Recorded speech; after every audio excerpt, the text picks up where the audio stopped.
You know, for years, we've all heard that a glass of wine a day might actually be good for us. But what if that whole story is, well, just wrong?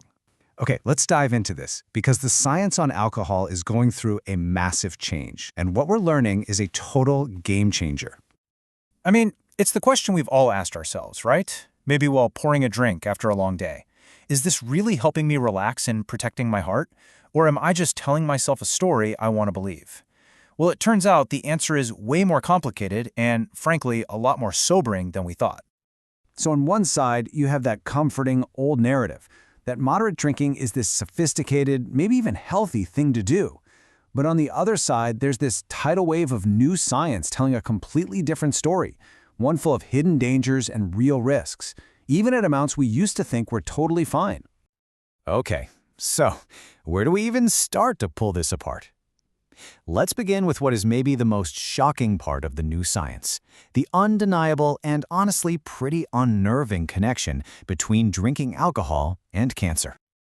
Get ready for this number, because it's a real wake-up call.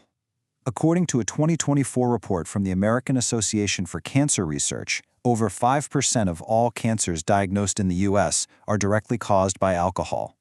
That's not a small number. That is a massive public health problem. And just to be crystal clear, this isn't some potential link or a maybe. The International Agency for Research on Cancer classifies alcohol as a Group 1 carcinogen.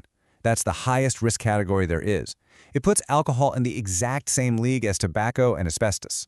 Yeah, just let that sink in for a second. And look, this isn't just some rare, obscure type of cancer we're talking about. The evidence is now overwhelming that alcohol is a direct cause of at least 7 different kinds. It affects the body all the way from the mouth and throats down to the colon and liver. And there's a major link to breast cancer in women, too. But the damage doesn't stop with cancer. Oh no, not by a long shot. In fact, new research is giving us an increasingly sharp picture of the toll it takes on our most critical organs, from our brains straight to our hearts. This next statistic is genuinely mind-blowing. A recent study discovered that people who have 3 or more drinks a day could have a stroke a full 11 years earlier than people who drink lightly. 11 years! That's a huge piece of a healthy life, just gone. And it's not just about an earlier stroke. The harm just keeps piling up. We're talking more severe brain bleeds when a stroke does happen, signs of faster brain aging, and a 90% higher chance you'll need help with everyday activities after. And that's not even getting into how it makes anxiety and depression worse in the long run. Okay, so what about the big one? That idea we all kind of clung to, that it's good for your heart. Well, experts at Stanford Medicine are now being pretty blunt about it. They say those claims of heart benefits are officially considered misleading. Actually, the evidence is pointing in the exact opposite direction. Over time, alcohol can weaken the heart muscle, which increases the risk of heart failure. It can hammer your immune system, leaving you more open to infections. And then, of course, there's the liver damage, which we all know about. The only glimmer of good news there, some of the early damage can be reversed if you stop drinking. But here's where the story gets really personal. It turns out the risk from alcohol isn't a one-size-fits-all thing. Not at all. A huge part of your own vulnerability is literally written into your DNA. It all boils down to this one tiny machine in your body, an enzyme called ALDH2. Think of it as the star player on your body's cleanup crew. Its entire job is to deal with the toxic stuff left over after you drink alcohol.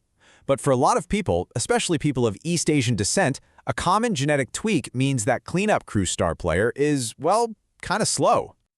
Okay, so here's the play-by-play. You have a drink, your body turns it into a really nasty, toxic chemical.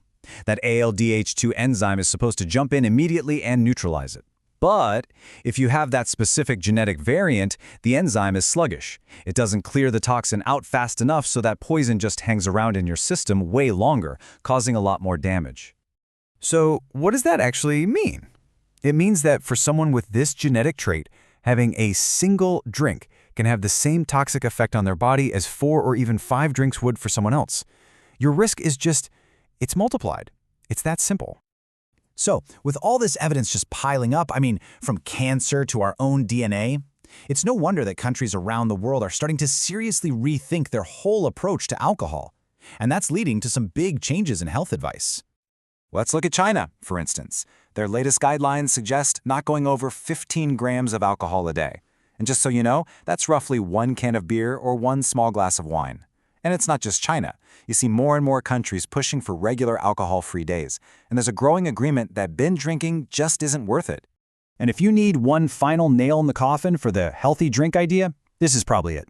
A huge 2024 study in the famous journal Nature reached a very stark conclusion. Alcohol offers zero health benefits, and it could even shorten your life. So, here's the bottom line.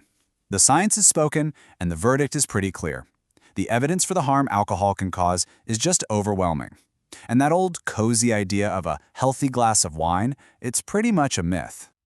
So we've just walked through how the science on this has been totally flipped upside down. I know, it's a lot to take in, but it really leaves us with one last, very personal question. Now that the science has shifted, will you